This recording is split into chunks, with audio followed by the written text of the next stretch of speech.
안녕하세요. 네, 반갑습니다. 오늘 설명회를 진행할 여기 FTA 관세무역연구원의 대표이사를 맡고 있고 무역영어 강의를 하고 있는 김용훈 관세사라고 합니다. 네, 반갑습니다. 이렇게 날씨 좋은 토요일 날 주말에 여기까지 와주시고 감사드립니다. 네, 여러분 다 관세사 하러 모이신 거 맞죠? 네, 맞죠? 그리고 지난주에 아주 큰 이벤트가 있었는데 혹시 아시나요? 예. 원래 관세사가 90명 정도 매년 배출이 됐는데, 지난주 수요일 날, 올해 이제 합격자 발표가 났거든요. 근데 무려 169명이 배출이 됐어요. 그리고 이제 한 3년 전에 이제 시험 문제가 있어가지고 추가 합격자가 또 올해 81명이 나왔거든요. 둘을 합치면은 250명이 나온 거예요. 그래서, 굉장히 많은 관세사가 배출이 됐고, 이제 그만큼 좀 문이 넓어졌다고 볼 수 있겠죠. 그래서 여러분들 이거를 널리 소문을 내면 안 되나? 우리만 몰래 해야 되나? 네, 아무튼 그래서 90명이라는 숫자 때문에 많이 부담돼가지고 공부하기가 좀 꺼려진다 하는 학생들을 많이 봤는데 이제는 어느 정도 배출 인원이 많이 늘어나면서 이제 도전하는 학생들도 많은 것 같아요. 그래서 빨리 붙는 게 좀 좋을 것 같습니다. 소문나기 전에. 그래서 오늘 설명회는 크게 이제 세 부분으로 나뉘게 되는데, 여기 관세사와 관련된 일반적인 내용도 소개를 드리고, 그 다음에 저희 학원의 강사님들도 소개 드리고, 그 다음에 이제 올해 합격하신 분들에 대한 여러 가지 통계 자료가 있거든요. 공부를 얼마나 했는지 등등등등. 그거를 좀 설명을 드리고, 그 다음에 오늘 결제를 하시면 이제 어떤 프로모션이 있는지 설명을 드리고, 그리고 이제 마치도록 하겠습니다. 1시간 정도 걸릴 것 같아요. 끝나고 나서 질문을 또 따로 이제 받는 시간이 있으니까 질문해 주시면 될 것 같습니다. 태어나서 관세사를 처음 본다. 나는. 예. 예. 하필 저라서 죄송하네요. 자, 그럼 나머지 분들은 공부를 지금 하고 계세요? 공부를 좀 하고 있다. 되게 많네. 공부하고 있는데 공부해야지 왜 여기 와 있어요? 대답이 없네. 말 안 하기로 한 거예요, 오늘. 아무튼, 공부를 이제 이미 시작하신 분들도 있는 것 같고, 이제 하려고 하시는 분도 있는 것 같은데, 그러니까 제가 볼 때 관세사 1차 시험이 어느 정도 좀 합격이 되려면 제가 볼 때 최소 한 5개월은 공부를 좀 해야 된다고 봐요. 안정적으로 붙으려면. 이렇게 돌아다니는 얘기를 보면 3개월 만에 붙었다, 이런 분들도 있어요. 있겠죠. 있는데 그런 사람들은 어떻게 보면 약간은 좀 예외적인 상황? 아니면은 사실 그 사람의 백그라운드를 모르잖아요. 예를 들어 1차 시험에서 가장 문제가 되는 과목은 뭐다? 회계하기 제일 어려운데 알고 보니 3개월 만에 붙은 그 친구가 회계학과였다.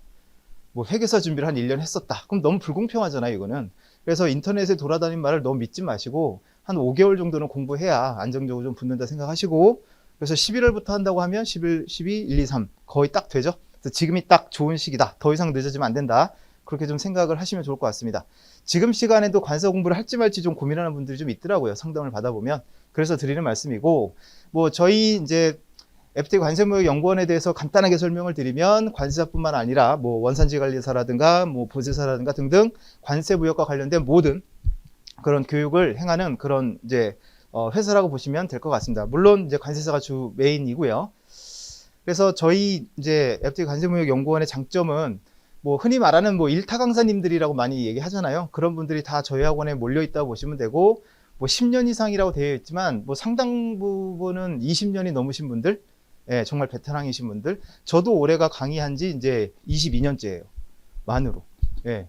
그래서 일단은 강사님들에 대한 걱정은 안 하셔도 되고, 그 다음에 학교와의 활발한 교류가 되어 있는데, 그러니까 저 같은 경우도 이제 박사학위를 가지고 있고 또 겸임 교수도 하고 있고, 저희 강사님들 중에는 이제 학위가 있고, 그 다음에 이렇게 학교에서 강의하시는 분 꽤 많거든요. 그래서 그런 분들 학계의 이제 분들하고 이제 교류를 하면서, 왜냐하면 출제를 하는 분들도 결국은 대학 교수님들이잖아요. 그래서 요즘 학계에서 어떤 게 유행이고 어떤 게 이슈가 되고 있는지 그런 것들을 잘 이제 전달하는 그런 학원이라 보시면 될 것 같습니다. 자, 그 다음에 이제 3번 같은 경우는 실명을 적진 않았지만 여러분들 관세법인 좀 알고 계세요? 제일 큰 법인이 어디로 알고 있어요? 업계 1위. 법무법인으로 치면은 김현장 이런 데가 어디인지 알고 계세요? 전혀 몰라요? 세인관세법인이라고 있어요. 세인관세법인, 그러니까 요즘은 관세법인이 통관만 하는 게 아니라 이제 물류 쪽까지도 사업 영역을 확장을 시켜요. 그래서 이제 국제 물류, 포워딩 이런 걸 다 하는데, 지금 인천공항 최근에 가보신 분 가봤어요? 가봤어요? 인천공항 거의 1터미널 다 가기 전에 오른쪽으로 창고들 보이잖아요. 면세점, 뭐 롯데 면세점도 있고 있잖아요.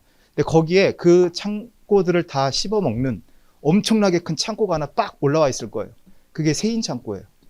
그래가지고 예, 지금 엄청나게 사업을 확장하고 있는 그런 큰 법인들이 있거든요. 그래서 여러분들이 이제 합격을 하시면 이제 채용되는 거, 이제 취직하는 것도 이제 걱정이 많으실 텐데, 그런 분들하고 제가 연식이 좀 되니까 좀 이렇게 많이 좀 친하고, 또 그분들도 새로운 좀 똑똑한 인재들을 빨리 채용하기 위해서 또 이쪽 학원에도 관심이 많거든요. 그래서 그런 가교 역할을 저희가 해드리려고 노력을 하고 있고, 다음 주에 이제 합격자 축하연을 열거든요. 파티예요, 파티. 인원이 169명이나 됐으면 걱정이긴 한데, 파티를 하는데 이제 올해부터 여기 있는 이제 관세법인들이 이제 채용 박람회를 같이 열기로 했어요. 그래서 여러분 되시기만 하면 아주 좋을 거예요. 네. 그 다음에 저희 학원 같은 경우는 장학금도 매월 이제 모의고사 같은 경우 제공을 하고 있고, 그리고 요거는 모르는 분들이 많은데, 좀 이제 가정 형편이 어려워서 공부를 좀 못하는 친구들이 있다면 연락을 좀 학원에 주라고 하세요. 그래서 뭐 기초생활수급자라든가 이런 분들은 저희가 90% 할인을 해드립니다. 옛날엔 100이었는데 제가 마상을 입었어요. 그렇게 해서 무료로 온라인을 열어줬더니 팔더라고. 마상을 입었어요. 그래가지고 폐지할까 그러다가, 그리고 또 공부를 안 해요. 너무 공짜로 주니까. 그래서 10%는 네가 내 해가지고 이제 하고 있는데, 그래서 매년 저 제도를 통해서 합격하는 친구들이 생기고 있습니다. 그래서 저도 나름 보람이 좀 있고요. 아무튼 뭐 이런 부분은 그냥 넘어가도록 하겠습니다. 자, 관사시험 소개를 간단하게 드리자면, 이거는 지금 저희 학원 뭐 배출, 예, 그런 실적이라고 보시면 될 것 같습니다. 그래서 저희가 2013년에 개원을 했고, 여기 있나? 없구나. 그래서 2014년부터 이제 그 학원 출신 합격자들이 나오기 시작했는데, 거의 뭐 90명 중에 뭐 80 몇 명, 그 다음에 이제 저희 2차 모의고사 출신들, 그래서 쭉 나오고 있습니다. 그래서 재작년인가요? 2020년에 아주 이례적으로 149명이 합격자가 나왔어요. 그래서 이제 이거는 마지막의 건이라고 생각을 했고, 작년에 그래서 이제 90명이 나왔는데, 이제 올해 갑자기 169명이 배출이 됐고, 그 중에 이제 163명이 저희 학원 출신으로 지금 기록에 남아 있습니다. 그다음에 모의고사 출신은 116명이 나왔고요. 자, 좋겠다, 저들은. 그죠? 네. 자, 그래서 저희 학원 뭐 수상 실적이고요. 이런 자랑은 이제 그만하고, 이제 관사에 대해서 간단히 좀 설명을 드릴게요. 자, 관세사라는 거는 이제 관세사법이 있습니다. 관세사의 어떤 자격이라든가 업무라든가 책임을 이제 정하고 있는 관세사법이 있는데, 관세사법에 보면은 이제 무역과 통관에 대한 전문가고, 이제 통관 대행이라든가 여러 가지 뭐 기업 구제 활동, 또 FTA 활용 지원, 이런 것들을 할 수 있는 그런 게 이제 관세사라는 전문직이다 생각하시면 되겠습니다. 그 8대 전문직이라는 얘기 많이 들어보셨죠? 변호사, 변리사 뭐 등등등. 자, 이런 8대 전문직은 일반적인 자격증하고 다른 게 뭐냐? 지금 제가 말씀드린 것처럼 관세사법이라는 게 있다고 그랬잖아요. 변호사도 변호사법이 있어요. 회계사도 회계사법이 있고, 이게 무슨 의미냐면 그 법률에서 그 자격사들만 할 수 있는 고유의 업무를 이제 지정을 해줬다는 얘기예요. 그러니까 자격이 없는 사람이 그 일을 하면 불법이에요. 그러니까 의사 면허가 없는 사람이 의료행위하면 잡혀가듯이 똑같은 거거든요. 그래서 이제 전문직이라는 거는 어떤 고유의 업무가 주어지니까 밖에 어떤 그런 정글이나 밀림보다는 그래도 좀 안전하지 않을까, 이 울타리 안에 들어오면. 그래서 이제 많은 분들이 이런 전문직을 도전을 하는 거죠. 물론 들어오면 좋죠. 좋은데 되기가 좀 힘들어서 그렇죠. 공부를 진짜 열심히 하셔야 될 거예요. 아무튼 관세와 무역, 통관 이런 쪽과 관련해서는 이제 8대 전문직 중에 유일하게 관세사가 있다, 그렇게 생각하시면 되겠습니다. 자, 뭐 어떤 학생들은 관세사의 장단점 알려주세요 뭐 이렇게 얘기를 하는데, 뭐 장점이라는 거 그냥 전문직이라는 거, 뭐 든든하지 않을까요? 저도 관세사를 따고 한 회사, 일반 회사를 다녔는데 간이 배 밖으로 나와요. 보통은 윗사람들이 시키면 알겠습니다, 죄송합니다 뭐 이러는데, 약간 불합리한 짓이나 뭐 이런 게 있잖아요. 그럼 나는 나가도 할 게 많다라는 생각이 드니까 배째라고 어쩌라고 막 이렇게 개겼어요. 사실 그러면 안 되는데, 사실 그렇게 되더라고요, 사람이. 되게 자신감도 생기고 되게 좋고, 이거는 꼭 관세사에 국한된 건 아닌 것 같아요. 그 다음에 단점이 뭐냐고 물어보는 분이 있는데, 단점이 뭐냐? 수입 가격을 다 알잖아요, 원가를. 그죠? 그래서 소비자가로 물건 사는 게 힘들어요. 너무 아까운 거.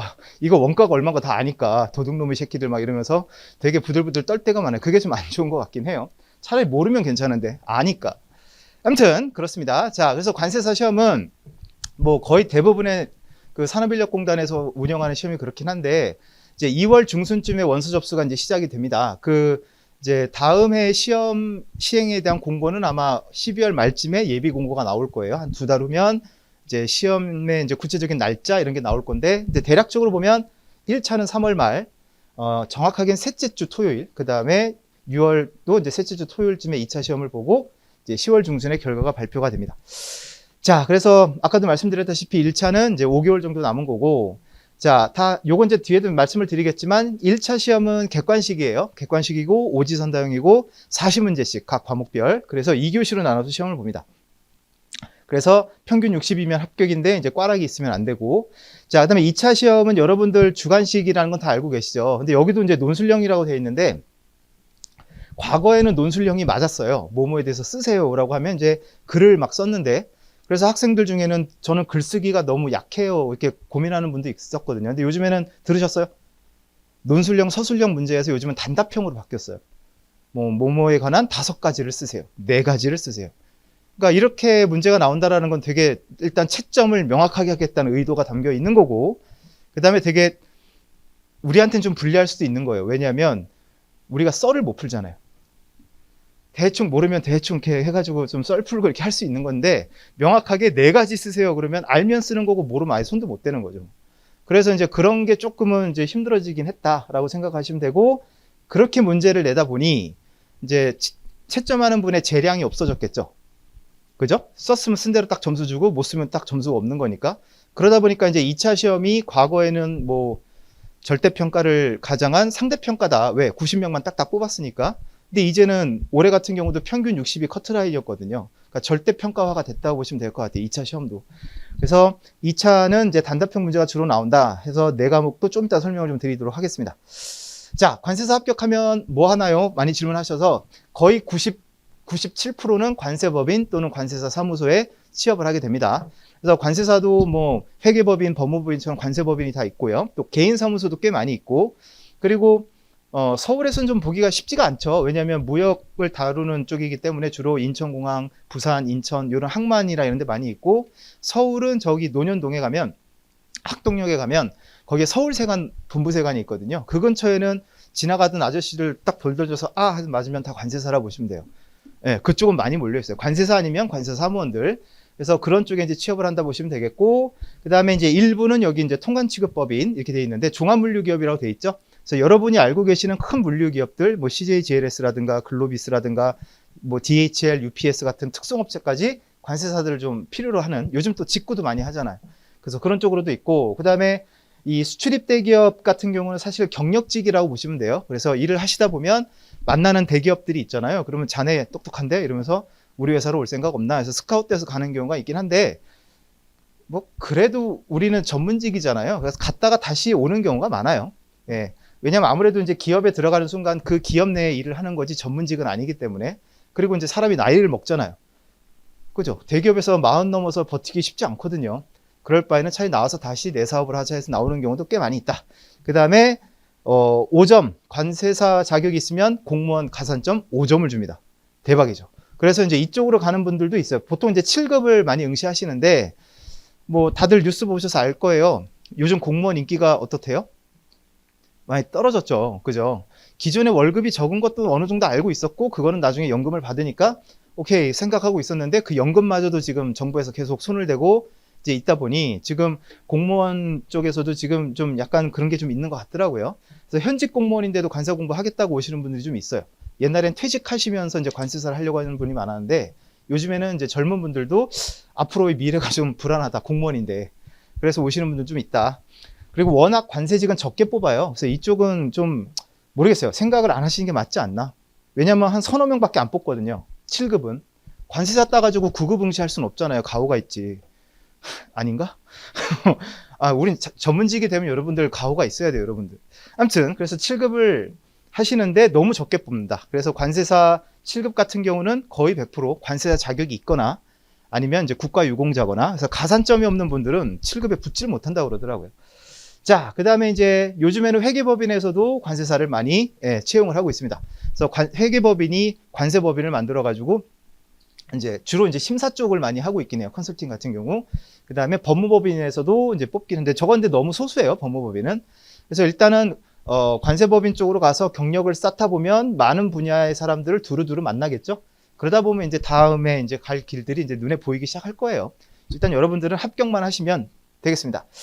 자, 그다음에 요거는 뭐 한국고용정보원이라고 고용노동부 산하 연구기관인데 각 그 직업군별로 이제 미래 어떤 뭐랄까 유망? 예, 그런 것들 전망 같은 걸 발표하거든 책이 있어요. 거기 보면 관세사는 뭐 다소 증가할 것이다라고 나와 있습니다. 제가 설명회 때마다 누누이 강조를 드리는데 그 관세가 없어지고 뭐 FTA가 이렇게 확대가 되고 그러면 관세사에 할 일이 없지 않냐라는 질문도 받으실 수 있고 또 그렇게 생각하시는 분들도 있을 거예요. 이름에 관세가 있으니까. 근데 관세사는 관세를 계산해 주는 일도 하지만 그게 전부는 아니라고 그랬죠. 뭘 하는 사람이에요, 정확하게? 관세 여러분 계산하기 되게 쉬워요. 가격 곱하기 세율 끝. 그걸 누가 못해. 예, 관세사가 하는 일은 통관을 대행해 주는 게 기본 업무예요. 그래서 아무리 자유무역이 되고 FTA가 된다 해도 통관이 없어지는 건 아니잖아요. 관세가 없어지는 거지 뭐 아무 물건이나 막 들어오고 그런 건 아니잖아요. 그래서 통관이 존재하는 한 관세사의 일은 없어지지 않는다. 그렇게 생각하시면 될 것 같습니다. 그 다음에 이제 1차 교수진, 저희 이제 교수님들 설명을 좀 드리면, 자, 저희는 그 과목별로 두 분의 강사님이 있어요. 그래서 관세법에 구민혜 관세사님하고 이매진 관세사님 계시고, 무역영어에 이제 저하고 유샘나 관세사. 유샘나 관세사는 내일 결혼해요. 왜? 부러워? 부럽진 않아? 예, 그래서 내일 결혼해가지고 이제 결혼식장을 가야 됩니다. 그러니까 유샘나 관세사 같은 경우 몇 기더라? 10년 전에 알았어요. 10년 전에. 10년 전에 알았고, 그때 이제 학생이었고, 대학교 3학년이었고, 이제 되게 당찼어요. 그래서 대표님 강의하게 해주세요. 그러는 거예요. 그래서 근데 또 건방지게 무역영어를 하고 싶다고. 막 그래갖고 일단 해봐라라고 했는데 벌써 이제 10년이 됐죠. 그때는 이제 대학교 3학년 4학년인데 지금은 10년 지나서 어느덧 30이 그러니까 딸 시집 보내는 느낌? 가슴이 아프긴 해요. 자, 그 다음에 회계학과 내국소비세법 두 과목을 담당하고 있는 유지원 회계사님. 좀 있으면 아마 나타날 거예요. 자, 그 다음에 강의가 있어서. 그 다음에 김성수 세무사님이 회계학을 맡고 계시고, 이경신 세무사님이 또 내국소비세법을 맡고 계세요. 그래서 여러분들은 이제 수강 신청을 하실 때는 과목별로 이제 선생님들을 선택을 하셔야 돼요. 이제 하셔야 되는데, 뭐 제가 추천을 해드릴 수는 없고, 여러분들이 뭐 이렇게 찾아보든가 아니면 그 샘플 영상을 좀 보시고 확인을 하시면 될 것 같습니다. 자, 그 다음에 2차 같은 경우도 두 팀이 있습니다. 선생님들이. 그래서 먼저 이제 F1 팀이 이제 관세법의 이매진 관세사님, 관세율표 상품학 조천희 관세사님, 그다음에 김병수 관세사님이 관세평가 담당하고 계시고, 그다음 무역실무는 두 분이 계세요. F1 내에도. 그래서 선택을 하셔야 되는데 이제 무역실무 최건수 관세사, 그다음에 무역실무 최지순 관세사. 보통 별명을 최브라더스라고 하죠. 둘 다 최씨라. 실제로 선후배 관계이기도 하고. 자, 그다음에 F2 교수님, 그 다음에 판창원 교수님이, 관세사님이 이제 관세법 강의하고 계시고, HSN은 오수교 관세사님하고 최두원 관세사 둘이 이렇게 있고요. 그 다음에 관세평가의 전용대 관세사, 무역실무의 정재환 관세사. 유튜버? 아무튼 유튜브 활동도 되게 열심히 하는. 네. 근데 여러분들 정재환 관세사 유튜브 본 적 있어요? 여러분 개그맨들 있잖아요. 개그맨들이 TV나 이런 데 와서 막 웃기고 막 재밌잖아요. 집에 가서 한마디도 안 한대요. 그리고 셰프들도 집에 가면 부엌 근처도 안 온대요. 직업이니까 집에 가서는 하기 싫은 거지. 힘든 거지. 그래서 정재환 관세사도 평소에 가만히 있을 때는 조용해요. 근데 카메라만 켜지면 되게 하이 텐션 있죠? 예, 신기해요. 아무튼 정재환 관세사도 이제 무역실무를 담당을 하고 있습니다. 자, 그래서 1차 시험 과목은 다들 아시다시피 관세법, 그 다음에 무역영어, 무역영어인데 지금 페이지가 넘어갔네. 그 다음에 내국소비세법, 그 다음에 회계학. 그래서 1교시 80분 동안에는 관세법과 FA 특례법, 그 다음에 무역영어 시험을 보고요. 이제 쉬는 시간 지나면 내국소비세법. 내국소비세법은 이제 수입되는 물품에는 관세만 부과되는 게 아니라 뭐 부가가치세, 그다음 비싼 거는 개별소비세, 수율 같은 경우 주세, 뭐 이런 것들이 붙거든요. 그런 것들은 이제 관세와 이제 따로 해가지고 내국소비세법이라 불러요. 그런 것들을 이제 배우게 되고, 그 다음에 아주 짜증나는 과목. 이게 왜 관세사 시험에 들어왔는지 모르겠지만, 아무튼 회계학. 회계약이 들어온 지 한 7, 8년 된 것 같아요. 그전엔 회계약이 일체 없었거든요. 자, 그래서 일단 이거는 각 과목별로 선생님들이 다 말씀을 드리겠지만 1교시에는 좀 어려운 게 무역 영어, 그죠? 그 다음에 2교시에는 압도적으로 당연히 회계학이겠죠. 그러면 전략을 좀 잘 짜야 돼요. 똑같은 이제 80분이 주어지면 각 과목별로 40분씩 나눈다라는 건 말이 안 되거든요. 1교시에서는 무역 영어, 2교시에서는 회계학에 좀 더 많은 시간을 좀 투자를 해야 되거든요. 그래서 관세법이랑 이 내국소비세법을 얼마나 빨리 푸느냐, 예, 그거가 되게 관건이라고 생각을 하시면 됩니다. 그래서 그건 여러분들이 나중에 공부를 해 가시면서 좀 또 모의고사를 보면서 연습을 좀 하셔야 되고, 근데 제가 한 가지 말씀을 꼭 드리고 싶은 건 뭐냐면, 고시 공부를 할 때, 고시 공부 다 처음이죠? 뭐 해본 적 있어요? 뭐 세무사나 회계사, 뭐 행시 이런 거 해보신 적은 없죠? 고시 공부는 여러분이 뭘 상상하든 그 이상이에요. 이해돼? 자, 그래서 열심히 하겠다는 의지도 제가 이해하고, 그 다음에 여러분들의 어떤 부담 뭐 다 알고 있는데, 근데 오히려 되게 역설적으로 완벽하게 자꾸 공부하려고 하면은 망해요. 왜냐하면 그거는 도달할 수 없는 영역이에요. 고시 공부는 완벽하게 할 수가 없어요. 무슨 말인지 이해돼요? 우리의 목표는 몇 점? 60점만 넘기면 되는 거거든요. 그리고 되게 어려워요. 양도 많아요. 그러면 이거를 계속 공부를 매일매일 하다 보면 매일매일 모르는 게 나오고, 또 하다 보면 어제 한 게 기억이 안 나고 미치는 거예요, 사람이. 앞으로 할 것도 너무 많고. 근데 그거를 자꾸 옛날 거 다시 보고 오늘 하는 거 시간 막 나가야 될 게 굉장히 많은데 하나에 꽂혀서 그것만 막 외우고 있고, 그렇게 하다 보면은 이제 진도가 못 나가는 거죠. 그래서 오히려 고시 공부일수록 되게 좀 약간 여유 있게, 약간은 뻔뻔하게, 뭐 모르면 어렵네 하고 넘어가면 돼요, 그냥. 왜냐하면 우리는 앞으로 1차만 하더라도 최소 책을 3회독을 해야 되거든요. 그러니까 1회독을 할 때 모든 걸 다 하려고 하는 욕심은 버려야 돼요. 이건 운전면허 시험이 아니에요. 한번 쓱 보면 문제가 풀리는 시험이 아니라고. 이해되셨죠? 그거 되게 중요합니다, 여러분들. 그게 이제 고시 공부를 하는 요령이에요. 책한테 덤비면 져요, 100% 우리는. 우린 천재가 아니잖아요. 천재야? 왜 다들 가만히 있어요, 무섭게. 우린 천재가 아니라 평범하잖아요. 그러니까 평범한 사람들이 막 과목별로 1000페이지가 넘는 책한테 막 덤벼? 우리가 그게 됐으면 여기 안 있었겠지. MIT, 하버드 가 있겠지, 우리가. 근데 우린 아니니까. 그래서 되게 중요한 거예요. 나중에 한번 말씀을 드리겠지만, 고시 공부할 때는 뭐 열심히 한다는 생각은 당연히 있지만 완벽하게 하려는 생각은 좀 버려야 됩니다. 안 그러면 못해요. 스트레스 받아서. 자, 관세법은 과목별로 좀 설명을 드리면, 관세법은 이제 관세법이라는 그 주법이 있고, FTA 특례법이라는 또 이제 우리가 이제 흔히 이제 새끼 과목이라고 얘기하는 애들이 있거든요. 그래서 FTA 특례법이 한 대여섯 문제 나오고, 그래서 FTA 특례법은 한 올해 연말 아니면 내년 초쯤에 특강이 열려요. 그래서 그때 수강을 하시면 되고, 뭐 관세사와 관련된 직접적인 뭐 과목이니까 양도 많고 되게 중요합니다. 근데 다행히 네 과목 중에 난이도는 좀 제일 낮은, 그래서 고득점을 꼭 맞아야 하는 과목이 관세법이에요. 그렇게 이해하시면 될 것 같고, 무역영어. 자, 관세사 무역영어는 무역영어 검정시험하고는 좀 많이 다릅니다. 문제 유형 자체가. 그래서 국제협약 또는 국제규칙에서 대부분이 문제가 나오고, 그러니까 쉽게 말씀드리면 시험 범위가 있는 영어 시험이에요. 어떤 느낌인지 알겠죠? 근데 시험 범위가 겁나 많은 거죠. 그래서 자주 나오는 애들 중요 협약 몇 개를 확실하게 잡고, 그리고 이제 시간이 좀 여유가 되면 약간 좀 빈도수는 낮아지는 그런 다른 이제 협약들을 건드려서 뭐 안정적으로 한 6, 70만 받으면 충분히 되는 시험이에요. 과목이에요. 그래서 그렇게 생각을 하시고, 많은 분들이 그런 걱정을 해요. 나 영어 못하는데 어떡해요? 이번 생은 틀렸어요. 예. 그래서 뭐 성문 기본 볼까요? 여러분들 성문 기본 알아요? 영어? 성문 영어? 맨투맨 이런 것도 아나? 죄송해요. 수학은 정석이죠. 아직 있죠. 아무튼 그런 성문 기본 영어 공부하고 와야 되나 이런 질문도 정말 진지하게 많이 받았거든요. 근데 그거는 힘들고, 진짜 영어를 못한다 그러면 마지막 최후의 수단은 외워버리는 거예요. 한 100번 봐서. 그러면 문제 풀 수 있어요.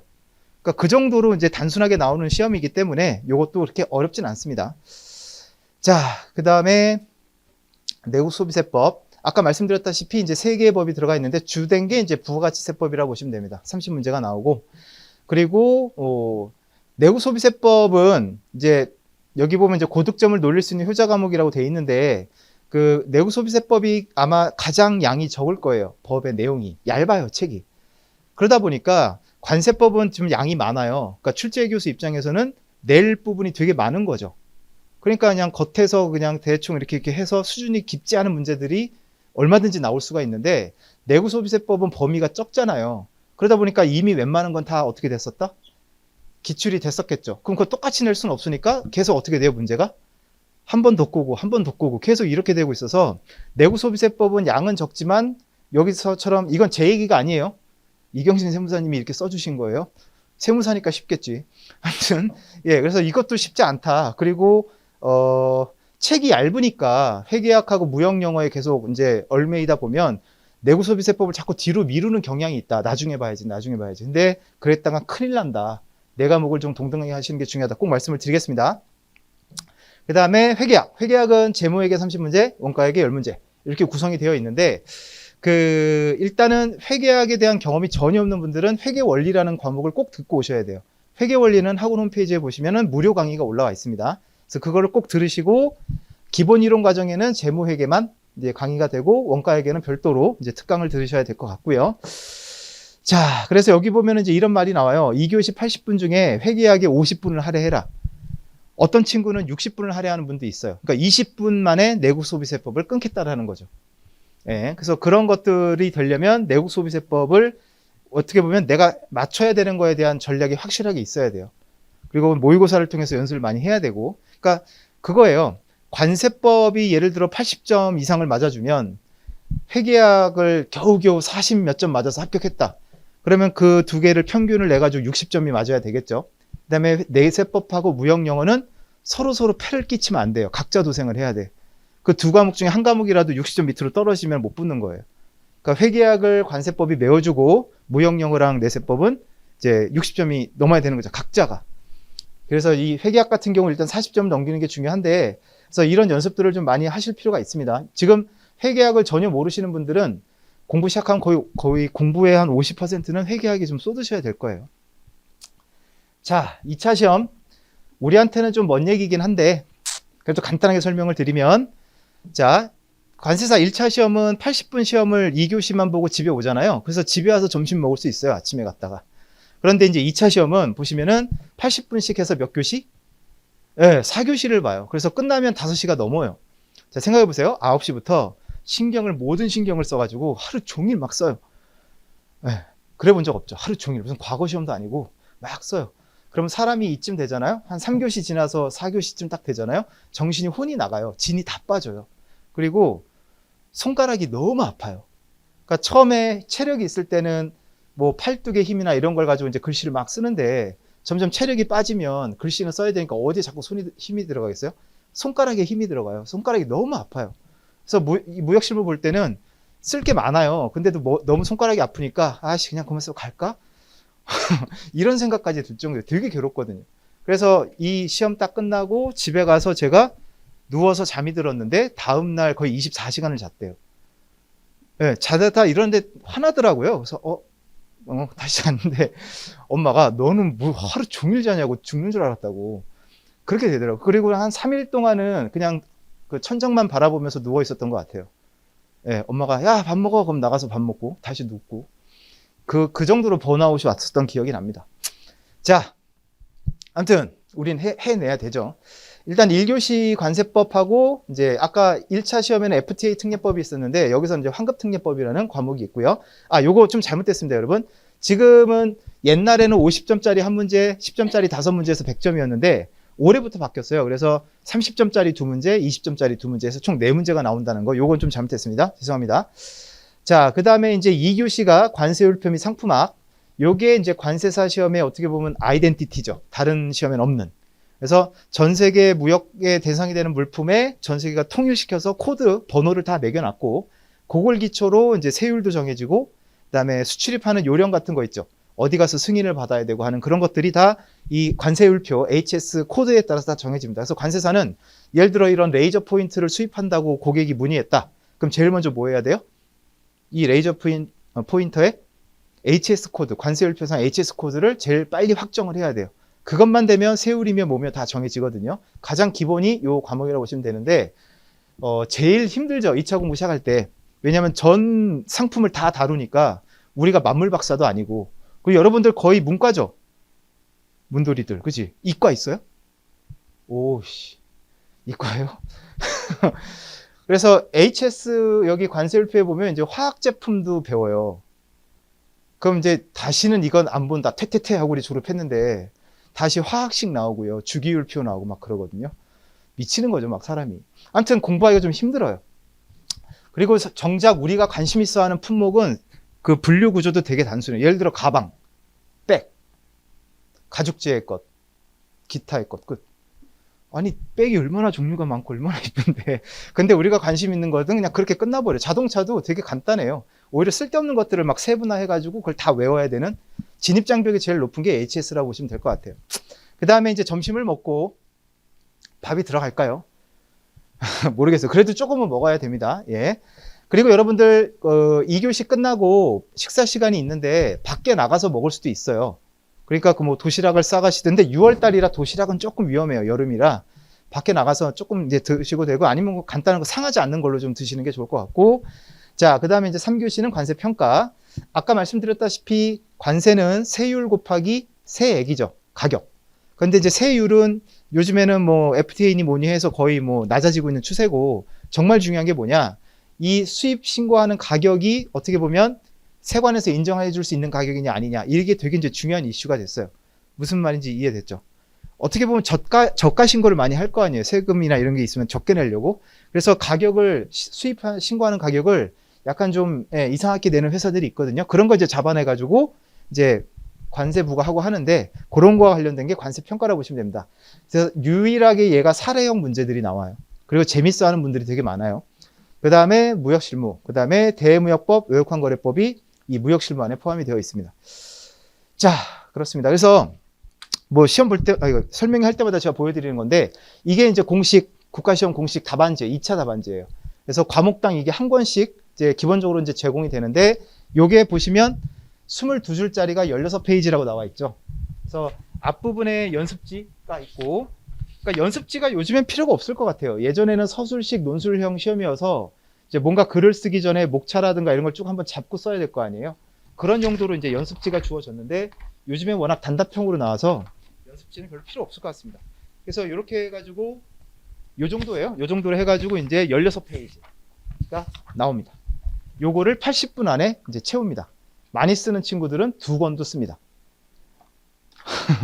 대단하죠? 예. 근데 여러분들도 뭐 2차 시험 이제 어느 정도 준비됐다 하는 친구들은 최소 책 아니면 어떤 요약 뭐 이런 거 다 포함해가지고 거의 100회독 가까이 하거든요. 여러분들 어떤 책을 100번 본 적 있어요? 없지 않나? 그러니까 별로 이렇게 경외심을 가질 필요 없어요. 여러분들 100번 보면 꿈에서도 다 나오는데, 심지어 어떤 책에 몇 페이지에 어떤 필기가 돼 있고 어떤 그림이 그려져 있는지 머릿속에 다 각인이 돼 있어요. 저도 그렇게 되더라고요. 100번 보면. 그래서 여러분들이 뭐 암기라든가 이런 거 되게 중요하지만 이제 일단 여러분들 공부를 하실 때 공부의 목표를 좀 달리 생각하셨으면 좋겠어요. 무슨 말이냐면 앞에 있는 학생 오늘 되게 고마워요. 리액션이 제일 좋은 것 같아요. 저는 공부 잘하는 학생보다는 리액션이 좋은 학생을 더 좋아하거든요. 되게 이기주의적이죠. 제일 관심 있는 분야 있어요? 좋아하는 거. 아니. 재미없게 왜 그런 걸 왜 물어봐. 평소 취미생활이나 아니면 좋아하는 뭐 영화라든가 좋아하는 뭐 연예인이라든가 뭐 등등등 뭐 있어요? 피겨 스케이팅?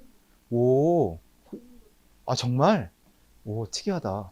자, 그러면 앞에 있는 이 친구랑 카페에 앉아가지고 뭐 커피 한잔 하면서 이제 수다를 떠는데 이제 피겨 스케이팅 얘기가 나왔어.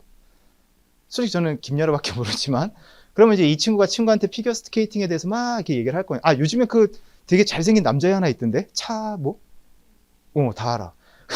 그럼 이런 친구가 피겨 스케이팅에 대해서 친구한테 막 수다 떨 거 아니에요? 그럼 막 1시간, 2시간 막 계속 얘기할 수 있지 않나? 그잖아.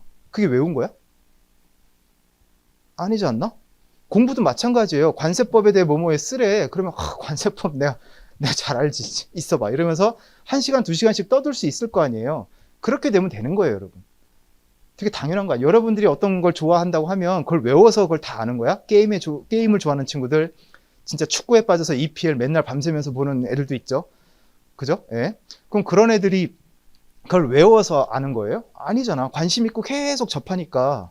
그죠? 그래서 그런 수준으로 올라가면 된다. 그래서 스트레스 받지 말고요. 계속 접하시면 되는 거거든요. 그래서 그런 것도 좀 생각을 좀 하셨으면 좋겠습니다. 자, 이제 중요한 거, 이제 올해 시험에 대한 어떤 통계인데, 자, 올해 1차 시험 같은 경우는 2,300명이 접수를 했어요. 접수를 했는데, 이제 한 500명 정도가 노쇼를 했고, 1,798명이 이제 응시를 했고, 여기 뒤에 결시가 있네요.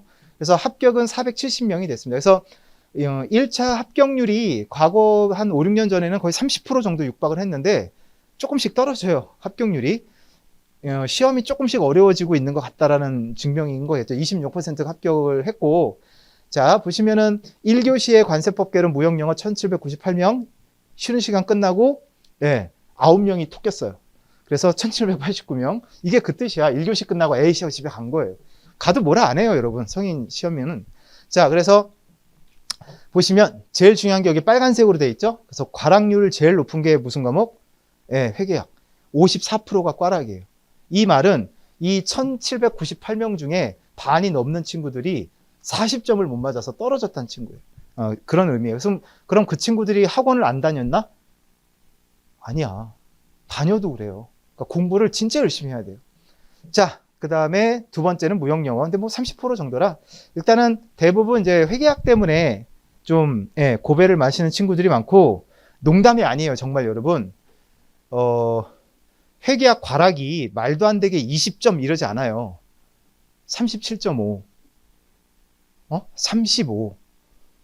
그렇게 떨어져요. 그러니까 미치는 거예요. 평균은 넘는데 회계학 한 문제 또는 두 문제. 근데 그것도 뭐가 문제냐?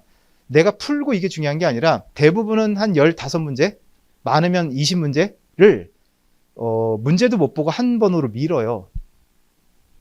여러분은 아닌 것 같지? 해보시면 알아요. 그렇게 공부를 했는데 시험장 가면 뇌가 멈춰요. 두뇌가 멈추고 머리가 하얘져요. 하여튼 그렇게 된대요.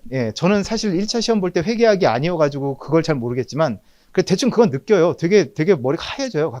뭔가 당황이 되면. 그러니까 관세법 같은 경우도 쉬운 과목이라는 이미지가 있는데 문제를 한번 읽었어요. 답이 안 보여. 당황스럽잖아. 근데 그렇게 한번 놓친 것들은 여러 번 봐도 잘 안 보이지 않나? 집에 와서 채점하다 보면 막 이런 거 되게 많았잖아요. 근데 회계학 같은 경우는 또 그 수준도 아니라 아예 그냥 뇌가 멈춰버린대요. 보는 순간. 이거 어떻게 풀었더라? 그러다 보면 당황하다 보니까 거의 15문제는 그냥 한 번으로 밀거든요. 그러면 그 한 문제, 두 문제 차이라는 건 그날 2번을 밀었냐, 5번을 밀었냐, 이 차이야, 사실. 되게 잔인한가? 그래서 여러분들은 최대한 좀 많이 좀 찍는 문제를 좀 최소화 좀 하는 게 되게 중요합니다. 참고로 유전액에서 한 시험장 앞에 가서 모르면 4번 찍어요 막 이러거든요. 그 말 믿지 마세요. 별로 신빙성은 없는 것 같아요. 그리고 관사시험은 1, 2, 3, 4, 5 이렇게 있으면 오지선다형이면 그 정답의 분포가 고르게 20%씩 나오지 않아요. 절대. 그러니까 내가 앞에 풀었던 문제의 답을 보면서 그거를 몇 번을 찍을까를 고민하거든요. 그러니까 그 비율은 전혀 신경 쓰지 마라. 그리고 내가 풀었던 게 정답이라는 보장도 없다. 그죠? 그냥 그날 기분에 따라서 하는 방법밖에 없습니다. 아무튼 슬픕니다. 그래서 이게 문제예요. 관세사 1차 시험은 좀 쉽다라는 얘기 들어봤죠? 그게 문제예요. 그 세무사라든가 간평이라든가 회계사라든가 그 회계학이 1차 시험에 있는 과목은 시험은 1차 시험도 막 1년 이상 준비하잖아요. 관세사 회계학이 쉽지 않아요, 수준이. 그런데 회계학은 한 1년 가까이 준비해야 될 과목인데 그거를 다른 과목처럼 뭐 3개월, 5개월 안에 우겨 넣으려고 하니까 이게 소화가 안 되는 거예요, 사실은. 그래서 1차 과목 쉽다란 얘기 좀 안 했으면 좋겠는데 여러분들 선배들이 어디 가서 자꾸 이제 허세 떨면서 그죠? 군대 갔다 온 오빠들이 다 스나이퍼였다고 구라치는 것처럼 뭔가 허세를 떠는 거지. 합격했다 그러면 이제 저 공부 시작하려고 그래요. 그러면 1차 아무것도 아니야. 그냥 하면 돼. 그런다니까 사람들이. 사실 그게 맞아. 여러분도 마찬가지 아니에요? 사촌 동생이나 아니면 조카가 고3이야 올해 이제 고3 됐어. 언니, 뭐 형, 오빠 나 이제 어떻게 수능 어떻게 해? 막 하면 여러분 어떻게 대답할 거야?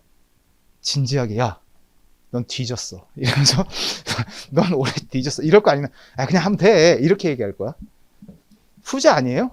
그러니까 그 합격했던 사람들, 시험을 봤던 사람들이 하는 말을 믿지 마. 그 사람들 기억 속에 1차의 그 찌질했던 기억은 이미 없어졌거든. 자기 멋있는 합격자니까. 그러니까 그거 꼭 명심하시기 바랍니다. 쉽지 않습니다.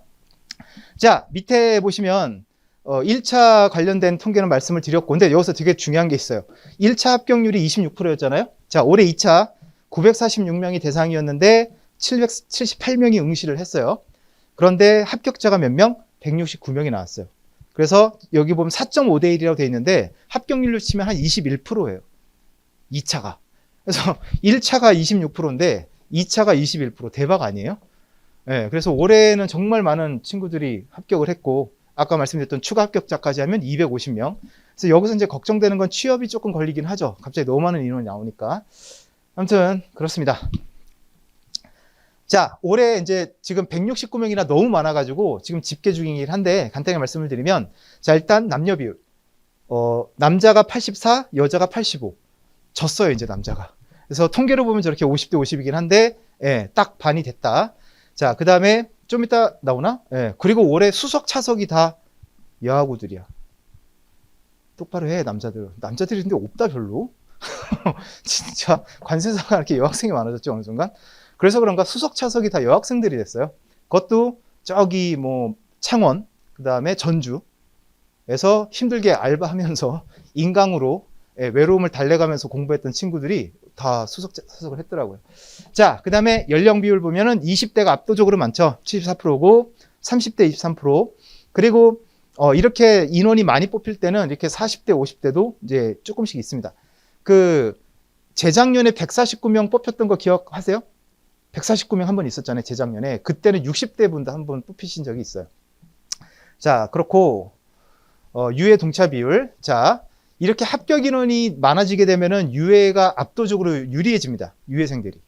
그렇겠죠? 그래서 유해생들이 74명, 동차생이 74%, 그다음에 동차가 26% 이렇게 돼 있고, 그래서 여러분들은 시험의 목표를 세울 때 절대 동차를 목표로 공부한다 이렇게 생각하면 안 돼요.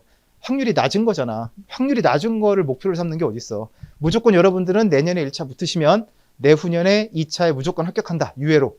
그런 목표로 열심히 해야 산동차라도 붙을 가능성이 높아요. 예, 장수한다라는 생각은 아예 머릿속에 갖지 마시기 바랍니다.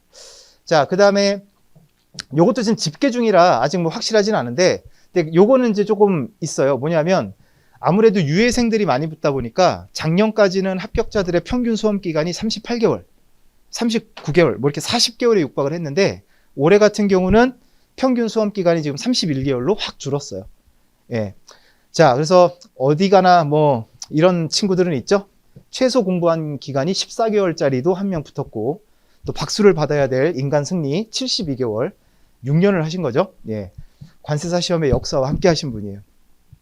자, 그래서 24개월 미만, 뭐 36개월 미만 요거 이렇게 돼 있는데 요거는 나중에 말씀을 드릴게요. 왜냐하면 요 71명, 요 하늘색 부분이 다 아직 응답을 안 하신 거라 정확한 통계는 아니기 때문에 요건 나중에 좀 하도록 하고, 그렇습니다. 자, 그 다음에 학교 현황인데, 올해는 건국대가 1등이네요. 11명이나 나왔어요. 건대 출신 있어요? 없나? 예. 그 다음에 중앙대가 8명, 그 다음에 경희대, 동국대, 외대, 한국외대가 7명씩 이렇게 있고, 그 다음에 단국대, 숭실대, 성균관대가 5명, 고대, 명지대, 영남대, 경기대, 영남대까지가 이제 4명. 뭐 학교가 너무 많아가지고, 예, 설명드리기가 좀 그러는데, 앞에 있는 요 건대, 중대, 경희대, 동국대, 외대, 요 정도는 숭실대까지 거의 매년 이렇게 엎치락뒤치락 하는 학교들이에요. 학교에서 워낙 지원도 많이 하고, 공부도 많이 하고 하기 때문에 분위기 자체가 이렇게 되어 있는 것 같아요. 자, 그렇습니다.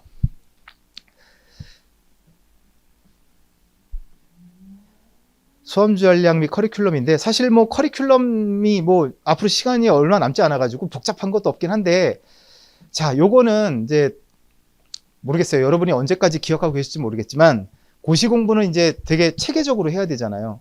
막 하면 안 되잖아요. 그래서 목표나 이런 자기 시간 관리 같은 것들을 되게 철저하게 좀 해야 돼요. 100%는 힘들더라도 일단 하려고라도 노력을 좀 해야 돼요. 그래서 공부를 오늘은 공부가 잘 되는데 컨디션 좋은데 이러면서 막 달리다가 다음 날은 힘들다 집에 갈래 해서 가버리고 이렇게 공부하면 안 된다는 얘기죠.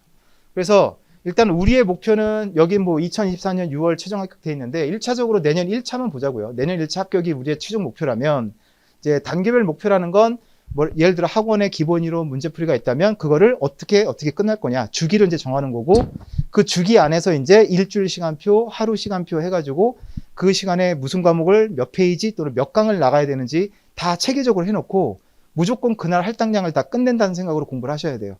알든 모르든. 다 소화를 했든 못했든 일단 그날 진도는 다 끝내셔야 된다는 거죠. 근데 이게 지금 좀 버릇을 잘 들여놔야 우리의 본 게임은 2차잖아요. 2차에 가서 이제 해야 되는데 1차 공부할 때 우리가 나의 공부 체계를 좀 잡아놔야 되는데 그게 잘 안 되면 2차 가서도 헤매요. 나에게 맞는 공부 방법이 과연 뭘까? 이러면서. 그래서 1차 때 많은 걸 좀 시도해 보시기 바랍니다. 대표적으로 이런 거죠. 하루에 4과목을 다 봐야 돼요? 3과목을 봐야 돼요? 2과목 보면 안 돼요? 이런 질문들. 어떻게 생각해요, 여러분? 생각이 없나? 다 보는 게 맞나? 맞다 틀리다의 문제는 아니죠. 만약에 내가 지금 강의를 듣지 않고 자습하는 기간이다. 그러면은 4과목 볼 수 있죠, 하루에. 한 3시간씩 해서 2-3시간씩 해서 볼 수 있죠. 근데 내가 만약 지금 강의를 듣고 있다. 그럼 강의 듣는 3시간을 일단 빼야 되잖아요. 그리고 강의 들으면 이렇게 드라마도 아니고 보고 끝나는 게 아니잖아. 어떻게 해야 돼요? 복습하고 정리 한번 해야 되잖아요. 그러면은 강의를 들으면 최대 3과목, 보통은 2과목 정도? 그러니까 그 A라는 과목 강의 듣고 복습하고 다른 B 과목 좀 보고 이런 식으로 이제 할 수밖에 없는 거예요. 그래서 여러분들 일단은 제가 볼 때는 여러분들은 지금 1차를 공부한다면 강의를 다 들어야 되잖아요. 그래서 하루를 뭐 3교시 내지는 2교시 정도로 나눠서 2-3과목으로 해서 일주일 시간표를 짜서 로테이션 이렇게 돌리시면 돼요. 그래서 회계학 같은 경우는 좀 더 많은 시간을 배정을 해 놓으시고 그렇게 좀 유도리 있게 작성을 해 보시고 일단 해보세요. 이게 계획표가 맞냐 틀리냐 고민하지 말고 일단 해보세요. 해보고 잘 되면 고, 아니면 그때 가서 바꾸면 되거든. 그래서 시작도 안 하고 고민만 하는 게 제일 미련한 짓입니다. 무조건 시작하세요. 네. 고시는 공부를 많이 한 사람이 붙는 거예요. 어떻게가 아니고. 무슨 말인지 알아? 네, 쉬운 시험일수록 어떤 요령이라든가 방법을 가지고 어떻게 이렇게 할 수 있잖아. 운전면허 시험 같은 거 요령 좀 피우고. 근데 시험이 어려우면 어려울수록 여러분은 방법이 뭔가 있을 거라 생각하지 아니에요. 예, 공부량이에요, 공부량. 그래서 중요한 건 얼마나 많이 공부하냐가 중요한 거지, 이거를 어떻게 뭐 2시간, 뭐 한 과목에 몇 시간씩 배정, 이게 중요한 게 아니라고. 오케이? 꼭 명심하시기 바랍니다. 자, 전체적인 학원 커리큘럼인데, 요거는 1차만 좀 간단히 말씀을 드리면, 일단 11월 달에 기본 이론이 오프라인이에요, 요거. 오프라인 기준입니다. 그래서 11월 달에는 기본 이론이 개강하고, 문제풀이도 이제 개강을 할 거예요.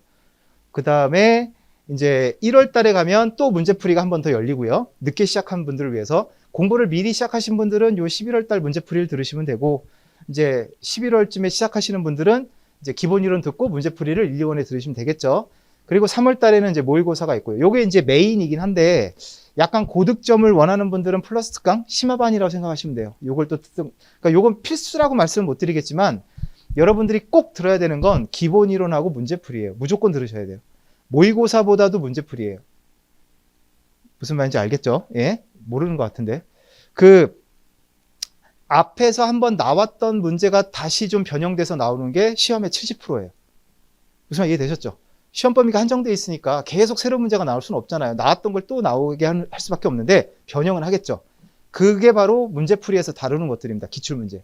70%. 이거 먼저 잡아야 되지 않겠어요? 그리고 나서 앞에서 전혀 듣도 보도 못한 문제가 한 30%가 나올 거고, 그게 이제 모의고사에서 어떻게 좀 잡아보느냐 그 얘기인데, 우리가 30%의 목숨을 걸 수는 없잖아요. 70을 먼저 잡아야 되는 거 아닌가? 그리고 여러분들이 공부를 하고 계시거나 이제 해보시면 알겠지만, 기본 이론을 볼 땐 사실 목표가 잘 없어요. 이걸 내가 왜 봐야 되지? 그냥 막연히 외워야 되나? 이런 생각만 갖고 공부하다 보니까 되게 막연한데, 문제풀이를 한번 딱 겪으면, 이제 기출문제를 진도별로 쭉 한번 훑어요. 그럼 문제들이 어떻게 나오는지 다 겪어봤잖아요. 그럼 다시 기본 이론으로 돌아가면 되게 명확해져요. 내가 뭘 해야 될지. 그래서 문제풀이는 무조건 해야 됩니다. 무조건. 모의고사보다도 이게 더 우선 해야 됩니다. 꼭 명심하세요. 자, 그 다음에 OX 특강이 뭐 1월에서 2월 사이에 열리는데 요거는 이제 특강이에요. 말 그대로. 마지막 요약 정리하는 시간이라고 보시면 되고. 그래서 저거는 네, 뭐 여유가 되시면 들으시면 좋을 거예요. 마지막 정리 단계니까. 모형영어 같은 경우는 이제 3대 협약을 이제 중간중간 구멍을 막 뚫어가지고 이제 OX로 막 하는 거니까. 예, 그리고 문제를 틀려봐야 기억이 더 잘 나지 않아요, 보통? 예, 그렇게 진행한다고 보시면 되겠고, 어차피 우리는 다, 그 다음에 요거, 단기 합격반. 요거는 여러분, 저런 과정이 있구나 해서 나는 1월부터 공부를 시작해야지라고 생각하는 분들인데, 그러면 안 돼요. 3개월 공부하면 쉽지 않아요. 네. 그래서 저거는 왜 해놨냐? 뭐 사정상 1월부터 공부를 시작하는 분들이 좀 있어요. 그런데 또 죽어도 나는 오프라인을 들어야겠대요.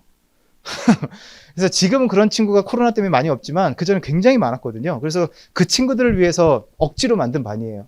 그래서 이론하고 문풀을 원래 4개월 과정인데 3개월로 묶어갖고 그냥 거의 죽어보자 반이죠. 뭐 3개월 동안에 막 때려 넣는 거죠. 막. 근데 그래도 저 친구들 중에 그래도 합격자가 한 20% 나오긴 했는데 요거는 어떻게 될지 확실하지 모르겠습니다. 물론 요거는 이제 온라인 과정도 있긴 한데 일단 이거는 여러분들 생각하지 마시고 여러분들은 여기 있는 메인 과정을 좀 생각하시면 좋을 것 같아요. 1차는 우리 다 붙을 거니까, 그죠? 맞죠. 반응이 없어. 1차 붙어야죠. 무조건 붙어야죠. 1차 떨어지면 저는, 이건 이런 얘기하면 안 된다. 전 농담처럼 얘기하거든요. 야, 1차 떨어지면 사람도 아니지. 막 이렇게 얘기를 하거든요. 근데 심각하게 1차 시험 끝나고 메일이 와요. 선생님, 저 1차 떨어졌는데. 상담을 받으러 갈라 했는데 사람도 아니고 짐승이라고 하셔가지고 차마 갈 수가 없다고. 나 볼 면목이 없다고. 저 그냥 농담한 거예요. 열심히 하라는 의미로. 근데 그때 그렇게 생각하시더라고요. 제 실수겠죠. 아무튼 일단 다 붙어야 되고 요거 말씀드리기 전에 3월달 중순쯤에 이제 3주차에 1차 시험이 끝나면 이제 우리 이제 2차 공부해야 되잖아요. 뭐 합격하든 떨어지든 해야 되니까 2차는 한번 봐야 되니까. 그러면 4월 한 둘째 주, 셋째 주부터 2차 기본 이론반이 개강이 돼요.